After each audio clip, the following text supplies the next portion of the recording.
मित्रांनो नमस्कार. संकल्प वर्धेचा या आपल्या यूट्यूब चॅनलवर तुमच्या सर्वांचे सहर्ष स्वागत. तर मित्रांनो, ज्यांनी कोणी आधीचे आपले व्हिडिओ पाहिले नसतील त्यांनी ते व्हिडिओ पाहून घ्या. आणि मित्रांनो, जे कोणी नवीन असेल त्यांनी सुद्धा आपल्या चॅनलला सबस्क्राईब करून घ्या. तर मित्रांनो, वेळ वाया न घालवता आज आपण प्रश्नांना सुरुवात करूया. तर मित्रांनो, पहिला प्रश्न बघा, योग्य विधान निवडा. विधान पहिलं बघा, महान्यायवादी हे केंद्र सरकारला कायदा सल्ला देणारा सर्वोच्च अधिकारी असतो. दुसरं विधान, महान्यायवादी हे राज्य सरकारला कायदा सल्ला देणारा सर्वोच्च अधिकारी असतो. आणि विधान तिसरे, महान्यायवादीची बडतर्फी राष्ट्रपतीद्वारे केली जाऊ शकते. तर मित्रांनो, याचे योग्य उत्तर आहे ऑप्शन नंबर 4. विधान 1 आणि विधान 3 बरोबर आहेत. तर विधान पहिलं बघून घ्या, महान्यायवादी हे केंद्र सरकारला कायदा सल्ला देणारा सर्वोच्च अधिकारी असतो. लक्षात राहू द्या, सर्वोच्च अधिकारी असतो. आणि विधान तिसरे बघा, महान्यायवादीची बडतर्फी जी असते ती राष्ट्रपतीद्वारे केली जाऊ शकते.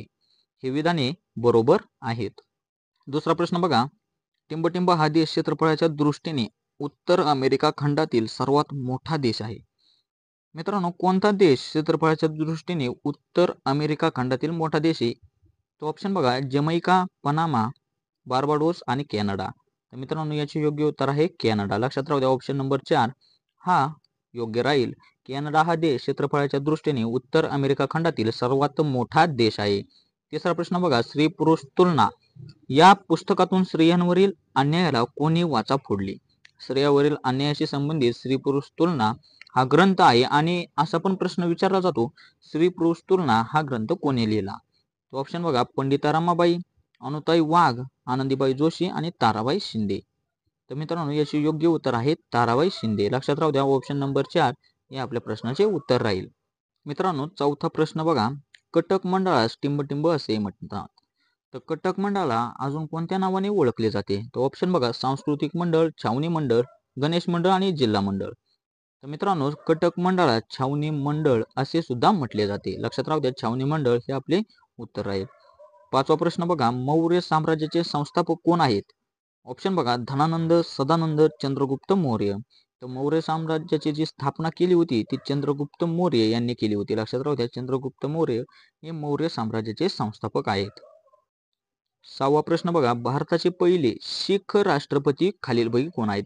इथं राष्ट्रपती विचारलेला नाही, तर इथं शीख राष्ट्रपती भारताचे पहिले कोण आहेत असं विचारलेलं आहे.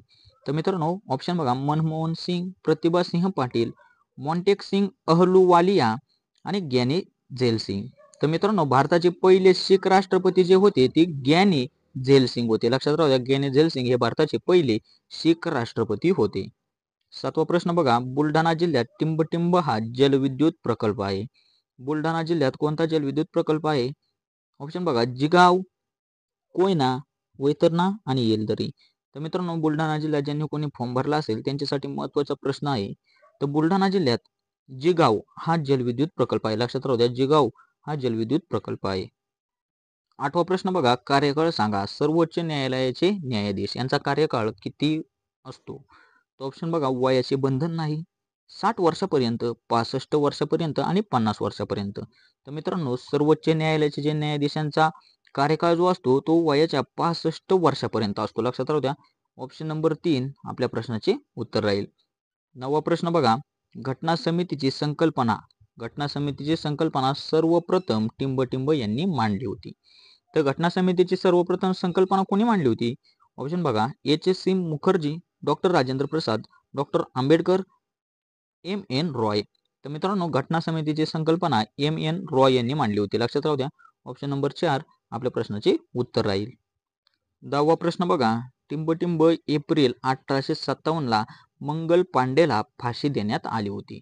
तर मंगल पांडेला फाशी कोणत्या दिवशी देण्यात आली होती? एप्रिल महिना आहे आणि 1857 हे साल सुद्धा आहे. फक्त आपल्याला तारीख विचारलेली आहे. तर पहिला ऑप्शन बघा, 9, 7, 10 आणि 8. तर मित्रांनो, 8 एप्रिल 1857. 8 एप्रिल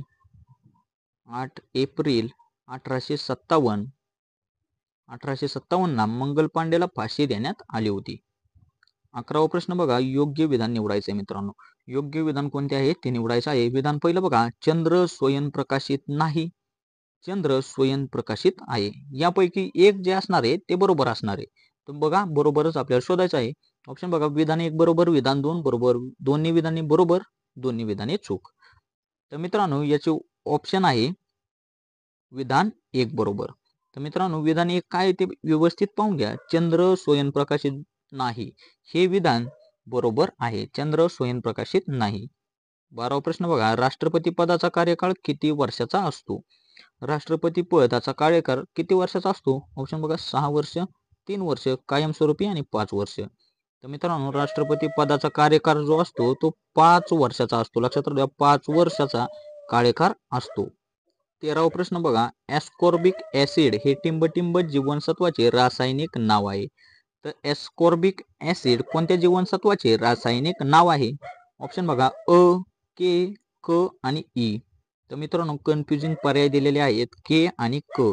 तर मित्रांनो ॲस्कॉर्बिक ॲसिड हे क या जीवनसत्वाचे रासायनिक नाव आहे. लक्षात राहू द्या, फक्त क या जीवनसत्वाचे रासायनिक नाव आहे. त्यामुळे क हे उत्तर आपले बरोबर राहील.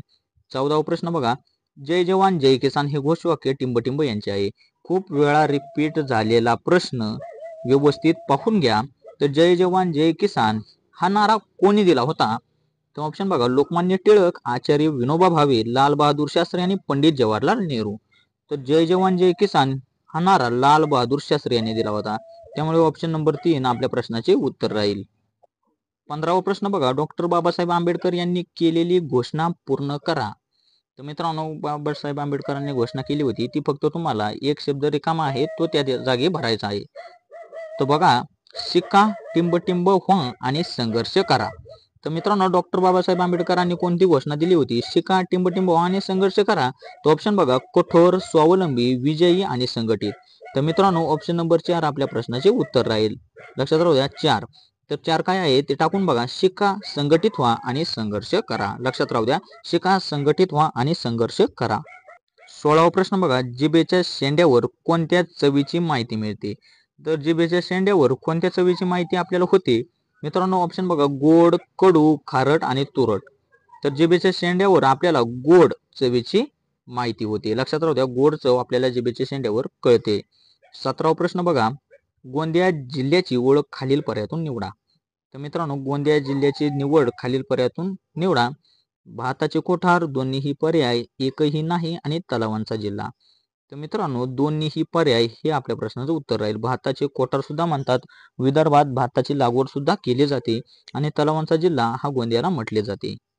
18वा प्रश्न बघा, जगप्रसिद्ध सांची स्तूपाची स्थापना मुळात कोणी केली होती? आता सांची स्तूपाची स्थापना कोणी केली होती? चंद्रगुप्त, सम्राट अशोक, गौतम बुद्ध आणि सातकर्णी.